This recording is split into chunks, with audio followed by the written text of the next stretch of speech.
Welcome to Kenton's videos. Enjoy the video.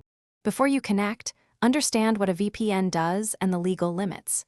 A VPN encrypts your traffic and hides your IP address from casual observers. Check Saudi law before using a VPN and avoid illegal activities with it. Using a VPN for criminal acts or banned content remains illegal and can carry penalties. Choose privacy as a goal, not anonymity for wrongdoing. Prioritize lawful use and follow local regulations when you access international content or remote work resources. Select a reputable paid VPN provider that publishes independent audit results and a clear no-logs policy. Pick modern protocols like WireGuard or OpenVPN and enable AES 256 encryption for strong protection. Turn on the kill switch and DNS leak protection in the app settings to prevent accidental exposure.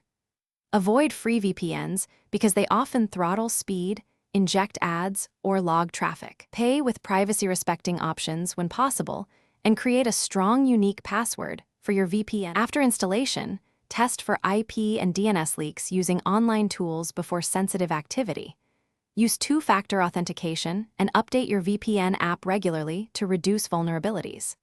Connect to nearby servers for better speed, then switch regions only when necessary for content or work. If a connection fails, try changing protocols, switching servers, or contacting provider support. Remember that a VPN does not make you immune to malware, so maintain device security and use antivirus and secure passwords at all times. Thanks for watching. Consider subscribing if we helped you.